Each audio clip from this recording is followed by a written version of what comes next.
Welcome back to our channel Respect Education.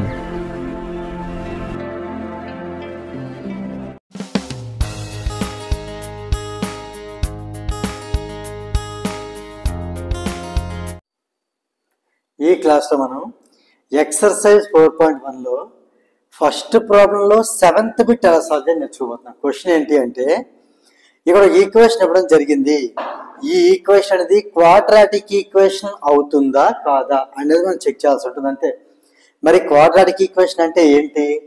Standard form of quadratic equation వచ్చి ax² plus bx plus c = 0 form లో ఉంటే దాన్ని మనం standard form of quadratic equation అంటాం.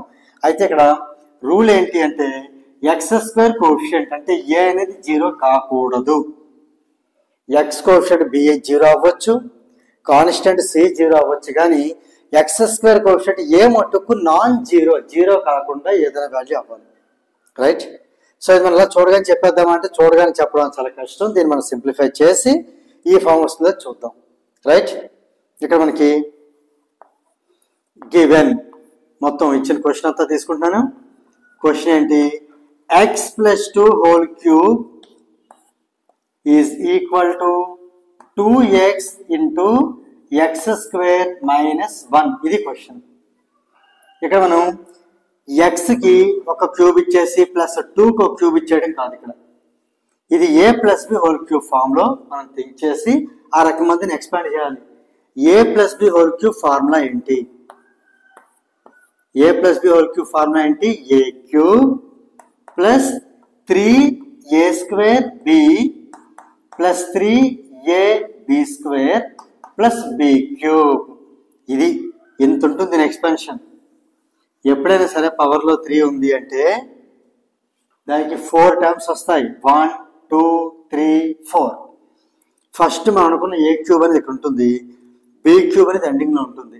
మనం ఈ రెండే అనుకుంటే కాదు, మధ్యలో మిడిల్లో 3a² b ప్లస్ 3ab². ఇక్కడ a 2 టైమ్స్ b 1 టైం అంటే పవర్ లో.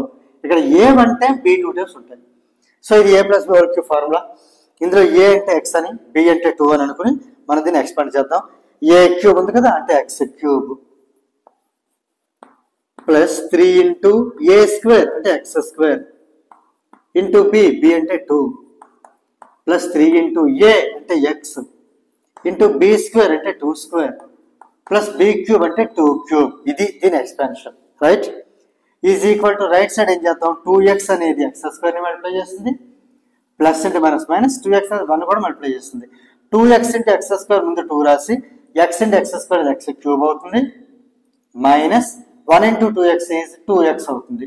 ఇది ఇప్పుడు ఏం చేద్దాం అంటే x³ యాజ్ ఇట్ ఈజ్ రాద్దాం. 3 2s are 6, 6 into x² 6x², 2² అంటే 4, 3 4s are 12, 12 into x 12x plus 2³ అంటే 2 into 2 into 2, 2 2s are 4, 4 2s are 8, 2³ అంటే 8. రైట్ సైడ్ మనకి 2x³ మైనస్ 2x ఉంది, అది యాజ్ ఇట్ ఈజ్ రాసేద్దాం. ఇప్పుడు ఏం చేద్దాం అంటే ఈ టర్మ్స్ ఇవన్నీ నేను రైట్ సైడ్ మూవ్ చేస్తున్నాను. ఎందుకంటే ఇక్కడ హైయెస్ట్ వన్ ఉంది 2x³ అది 2 ఉంటే ఇక్కడ x³ ఒకటే ఉంది అంటే ఇది పెద్దది ఇది చిన్నది. ఈ చిన్నవన్నీ పెద్ద దగ్గర షిఫ్ట్ చేద్దాం. ఇప్పుడు నేను మళ్ళీ రీరైట్ చేస్తాను. ఇక్కడ ఇవైతే నేను షిఫ్ట్ చేయట్లేదు కాబట్టి ఇవి యాజ్ ఇట్ ఈజ్ రాస్తాను. 2x³ minus 2x as it is రాసి మొత్తం 1 2 3 4 ఈ 4 టైమ్స్ కూడా అటు మూవ్ చేద్దాం. ప్లస్ x³ అనేది మైనస్ x³ అవుతుంది, ప్లస్ 6x² మైనస్ 6x² అవుతుంది, ప్లస్ 12x మైనస్ 12x అవుతుంది, ప్లస్ 8 అనేది మైనస్ 8 అవుతుంది. ఇంక ఇటుపక్క ఏం లేవు కాబట్టి ఆ 0 ఇటుపక్క రాస్తున్నాను. నేను ఇటుపక్క ఏమి లేవు 0 అది అట్లా రాస్తున్నాను. ఓకే, ఇంకొక స్టెప్తో ఈ ప్రాబ్లం అయిపోతుంది. 2x³ minus x³ like terms separate చేద్దాం. 2x³ అందులో 1 x³ పోతే x³ మిగులుతుంది. x³ నెక్స్ట్ x² టర్మ్ ఒకటే ఉంది, అది ఒకటే రాద్దాం. x టర్మ్ చూస్తే మైనస్ 2x మైనస్ 12x రెండు సేమ్ సింబల్స్ అంటే యాడ్ చేయాలి. 12కి 2 యాడ్ చేస్తే 14x. మళ్ళీ బిగ్గర్ నెంబర్ సింబల్ అయితే చూడాలి. 12 అనేది బిగ్గర్ నెంబర్, 2x 12x లో 12 అనేది బిగ్గర్ నెంబర్, దానికి ఉండే సింబల్ నెగిటివ్, సో నెగిటివ్ రాయాలి. ఇంకా కాన్స్టెంట్ ఏముంది? కాన్స్టెంట్ ఇంకా ఒక్కటే మైనస్ 8 ఒక్కటే ఉంది. అంతే. ఇంక దీన్ని మనం ఫర్దర్ సింప్లిఫై చేయలేం. ఇప్పుడు దీన్ని మనం క్వాడ్రాటిక్ ఈక్వేషన్ కాదు చెప్పాలి. మనకు తెలుసు standard form of quadratic equation అంటే a x square plus bx plus c equal to 0. కానీ ఇక్కడ చూస్తే మనకి క్యూబ్ లో కూడా టర్మ్ ఉంది కదా, అంటే it is not in the form of ax square plus bx plus c equal to 0.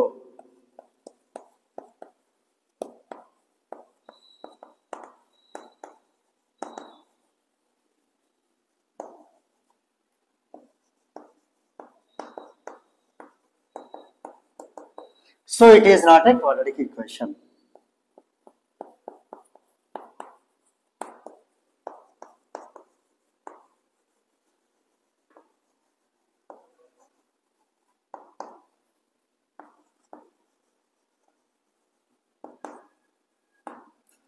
So ఈ రకంగా మనం ఈ 7th బిట్ని కంప్లీట్ చేయొచ్చు. If you feel this video is helpful to you, please like, share and subscribe our channel, and please do not forget to press the bell button so that you will get the notifications from our channel. Thank you very much.